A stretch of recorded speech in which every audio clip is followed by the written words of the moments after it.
Well, hey there, everyone. I'm back again here in my kitchen, and I have been inspired by a couple of things actually to create something new. Now, Pixel hears me talking in the kitchen, and she's down here sniffing my feet. Like she's hilarious. I wish you guys could see this all the time, what she does. But anyways, okay. I've been inspired to create something new, and for two reasons. One, my beautiful new appliance over here, which the reason I wanted it was because I've never owned an air fryer, but this appliance is a 12-in-1. But I'm going to use it as an air fryer. I have never air fried in my life. And thing two that inspired me was I was on live on Anita Ketogenic Woman's channel yesterday, and we were talking about budget. And if you have not seen that, go check it out. But we were talking about, like, we each had a grocery list, an identical grocery list. That's my oven ready to accept my bacon. So I'm going to go ahead and do that and then finish this intro, you guys, because I want to get this bacon going. What I'm going to be making is meatballs, and one of the ingredients in the meatballs is going to be bacon. So what I have is this baking sheet lined with some parchment paper. I have some of I was talking about these online last night, the bacon ends and pieces that I got for $1.99 a pound.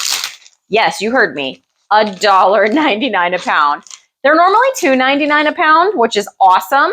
But yeah, they went on sale for $1.99 this week. And if you don't know what bacon ends and pieces are, it's like the leftover ends and pieces from when they cut the bacon to make the nice pretty pieces of bacon for the packages at the store.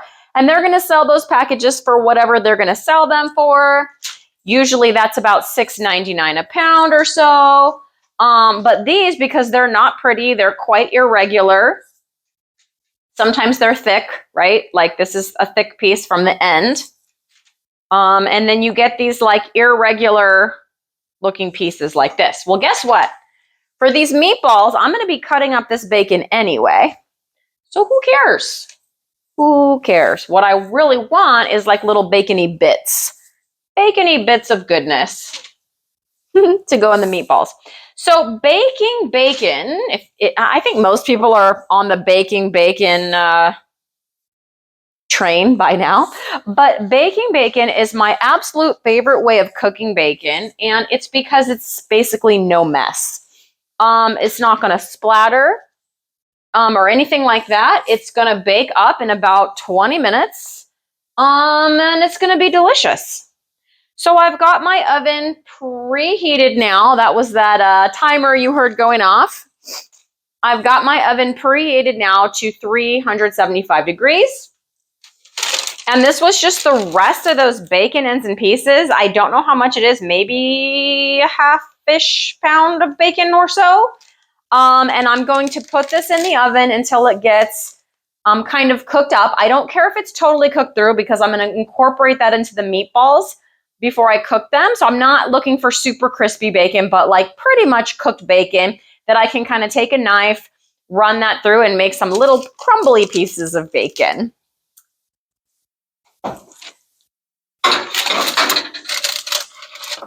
So in that goes at 375, and I'm not going to forget to set my timer. I set that for 20 minutes. I will check it and then see if it needs any more time. So back to what I was talking about, which is, what am I making and why am I making it? New air fryer. Anita and I were talking about budget recipes, and one of the main topics of that discussion had to do with ground beef, because ground beef is very economical. And when I first started carnivore, I would just make ground beef bowls, and I would just do ground beef with some salt and maybe like an over easy egg. And I thought that that was super delicious. Or I would do like a BBB bowl with the ground beef, the egg, a little bit of bacon, and maybe a little bit of butter. And I ate that so much, I got quite sick of it, to the point that I kind of was like, I'm done with ground beef. Like, I have an aversion to this at this point. But it's so economical that I didn't want to, exclude it, because I can't afford ribeyes every day. Or what if the ribeyes aren't on sale? Because I don't eat full price ribeyes. I can only get them when they're on sale as part of my budget. And so I had done a couple recipes, meatloaf recipe relay, my little mini beef cups, a couple of those recipes, and they are absolutely delicious. But I thought to myself, well, let's get another ground beef recipe ready for people so that they have another option. And so I'm going to do some meatballs. Okay, so 2 new things for me. Number 1, I have never made meatballs ever. I've made meatloaf, never made meatballs. And 2, I've never used an air fryer. So I'm going to try both of those things for you today. I think the main challenge is going to be getting the cook time right in the air fryer, but we'll cross that bridge when we come to it. Okay, I'm going to reset my camera, get you guys to where you can see over my bowl so you can watch what I'm doing, and let's get these meatballs made. All right, everybody. Hello. Okay, this is about 1 pound of ground beef. It's actually a little bit more because the package of ground beef I had was, I think, 2.25 pounds. So I took about half of that, so it's a little more. I have that. I have some of the Pork and Good pork rind crumbs. Now, you don't have to buy these. I will link everything down below in the description if you're interested. These just make it easy because you just measure them out and go. But if you want to crush your own pork rinds, go right ahead. These do contain some seasoning. So there is the pork rinds and the salt. And the pork rinds are cooked in their own pork fat, by the way. So yeah, there's like a little bit of yeast and then some spices like paprika, mustard, onion powder, garlic powder. Okay. They do make an unflavored version of this, which is just the pork rinds and salt. And I do use that too for other recipes, but for meatballs, I like these little bit of seasonings. It's up to you, right? Like, what seasonings can you tolerate? Do you include? And for today, what I'm going to do is a half a cup of these pork rind crumbs, okay, into my bowl here. I'm going to incorporate 1 egg. And then I'm going to incorporate 1 teaspoon of my Redmond real salt. I love this stuff. Now, I did get a recommendation from several people, on my meatloaf to try the smoked Redmond salt. And if I was making these meatballs mostly for me, I would probably do that. But I have another mission, and that is to get my son eating more meat. And so these are mainly for him. I'm going to taste them, but they're mainly for him. But this is the smoked salt that I have. So it's the hickory smoked salt. I use this on my picanha. Delicious, you guys. So yeah, when I eat my meatballs, maybe I'll sprinkle a little bit of this on mine, but I don't want to do anything that's going to turn him off of this. Also, I feel like the bacon that I'm going to put in will give it a little bit of a smoky flavor. You know, so I don't want to overdo it. Speaking of bacon, it's got about another 10 minutes on that bacon. So this is very fast. Yeah, so you're going to take this. I just get my hands right in here. You're going to incorporate all the ingredients very well. You want that egg. What happens is the egg acts as a binder, as do the pork rind crumbs. Okay. So that's what's going to kind of keep these meatballs held together. And then as well as with the seasonings and the salt, you know, give them some flavor.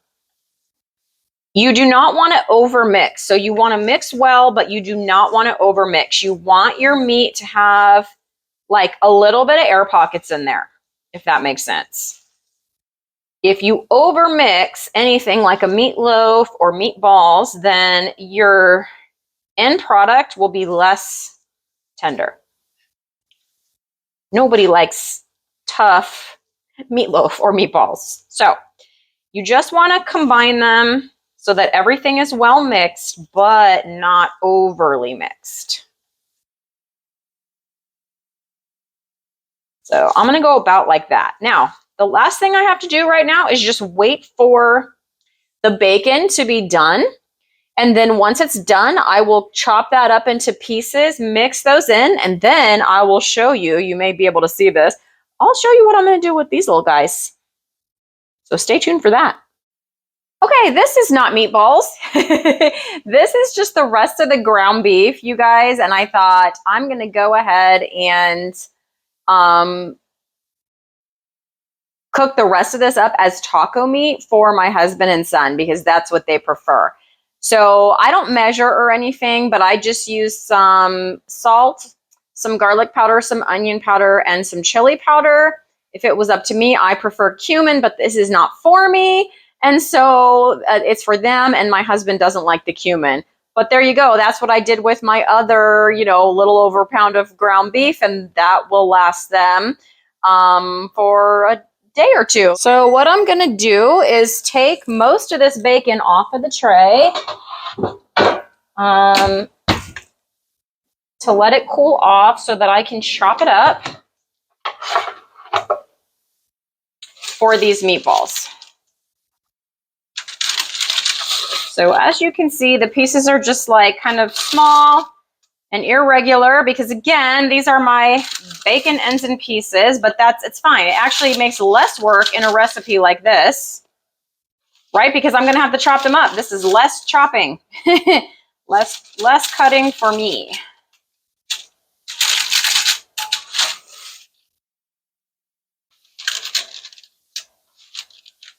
All right, so I got all the pieces that were pretty much crispy off of the tray.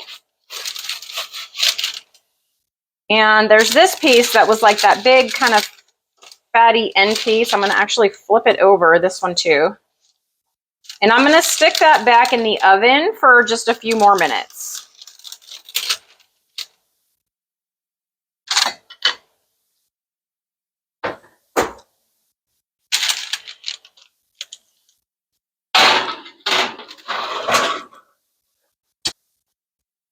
All right, and in the meantime, that's what this looks like, and it's hot, so I'm going to just stick it in the fridge. I don't need it to get cold. I just want it to cool off, so I can handle it, so I can chop it effectively. Okay, this is now touchable. So I'm basically just going to take this,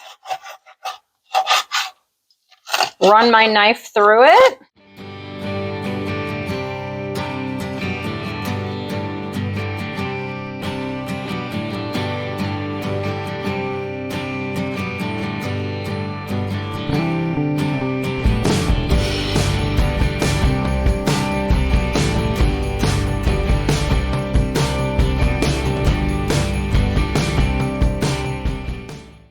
All right, that seems about right. You just want them small enough that they can kind of mix with the beef. Speaking of mixing with the beef, here's the beef. And I'm going to throw these in and mix those up. And my goal here is to just get the bacon sort of evenly distributed, because there's nothing like when you're expecting a delicious bacony meatball and you get one with no bacon. That's a bummer. Nobody likes that.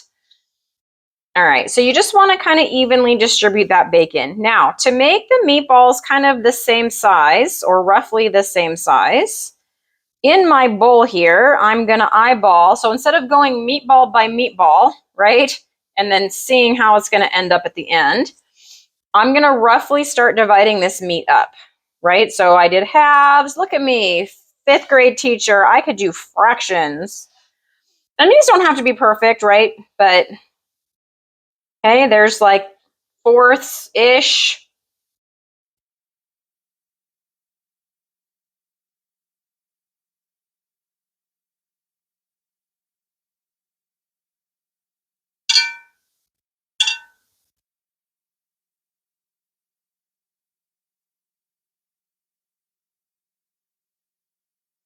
And eighths. Okay. So each of these meatballs is about an eighth, and then I'm just going to shape them. They don't have to be, like, I'm not looking for perfection. I'm also not looking for, I don't want to, like, compact them too much, Ooh, that's the timer on that extra fatty little piece of bacon that was there. So I'm going to pull that out so it doesn't burn. Here, I'll just save that, eat it with an egg later, tomorrow or something at breakfast. I don't know. But anyways, that's out of the oven. Okay, so again, I'm just kind of shaping these up. You don't want to squeeze too tightly. You want to leave some little air pockets in there. Those air pockets will keep them tender, also kind of catch, any little bits of fat or things like that. And I think what I'm going to do, just based on looking here, is I have two that are kind of bigger. This one's kind of bigger. I'm going to take some off of there and make a 9th meatball. Okay, I think those look generally, roughly the same size. So now these are little cream cheese squares, rectangles, whatever you want to call them, that I made. And what I'm going to do is kind of take the meatball and just kind of break it apart, stuff the cream cheese inside, and put it back together real quick. So break the meatball apart, stuff the cream cheese inside, put it back together. There's 2. These are going to be so fun. Again, these are for my son, so I don't eat a lot of dairy. Not something I do like on the regular, I'm going to taste these for you guys, let you know my opinion of them, but these are more for my son. And I'm attempting to get him, I'm not attempting to make him carnivore, but eventually I'm hoping to make him keto. So anything that I can get him to do that's like higher in meat, he's, generally a little picky, that kind of thing. And there's more and more meat, though, that he is starting to like and enjoy. And he was actually kind of excited about these. All right.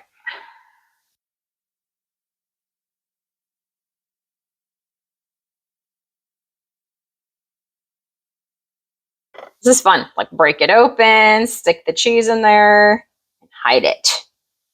Fun surprise. Okay. I think originally I was thinking that I was going to get 10 meatballs out of this.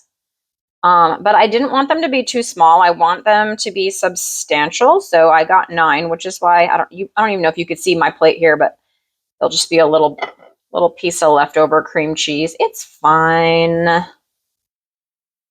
Close enough. Okay. So there we have it. Now, the next thing that I'm going to do is I have the little fryer baskets, the little air fryer baskets that came with my new appliance, you guys. Okay, so here they are. And I am going to try to kind of evenly, I want to leave space in between all the meatballs here.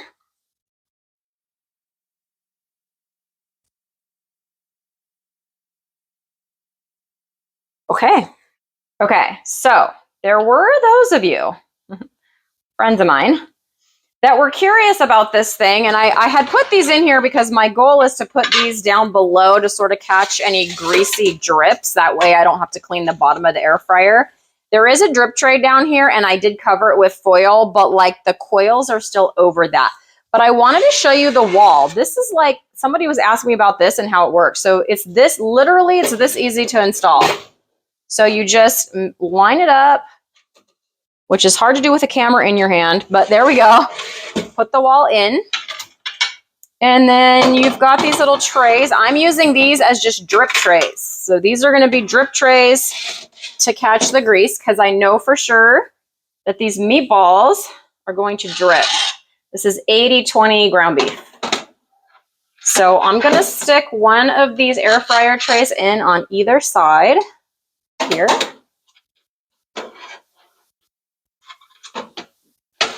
Now this oven will cook 2 things at 2 different temperatures in 2 different ways at the same time. That's not my goal today. You can also use it as one big oven.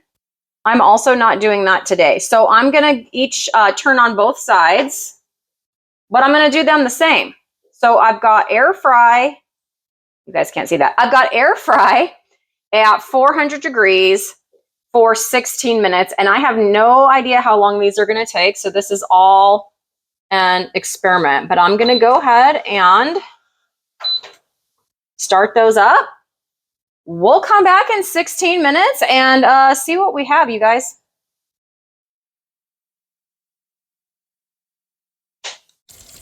Okay, the timer has gone off, 16 minutes.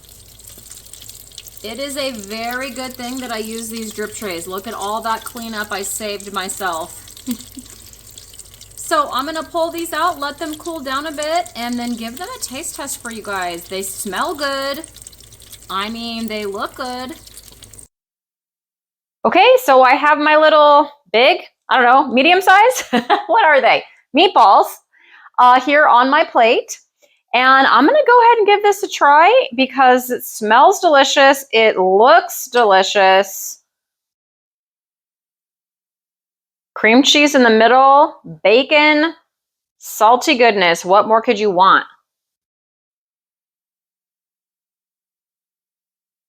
So this tastes like, well, I mean, for obvious reasons, but this tastes identical to the meatloaf that I made. The one that I made at the end of the relay. I mean, minus the cheddar cheese and stuff that I had on top, but it is the same ingredients.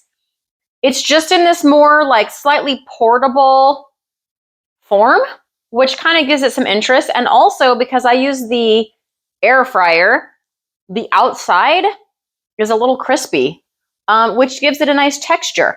So that's also kind of a little bit of a change. Than the meatloaf, which was just kind of soft and the same consistency all the way through, being baked in the oven. So let me know in the comments if you guys give this ground recipe a try, ground beef recipe a try. I would like to know. This is a great way. I think I got the 10 meatballs were like right around $5 because the ground beef has been on sale for $2.99 a pound. I used a little over a pound. A little bit of the bacon ends and pieces that were $1.99 a pound, and I maybe used a half a pound. You know, just like one egg and a half a cup of pork rind crumbs, like a little bit of salt. Pretty good. This would like feed me for a day if that was going to be my food for the day. And I can eat it, right? Like I don't have an aversion to this. This is delicious. So yeah, let me know if you tried these out and what you think of them, or maybe what you add, what you try. Because I'd like to hear what you guys do too. So it's time for me to go and meet some wellness, one meatball in an air fryer at a time.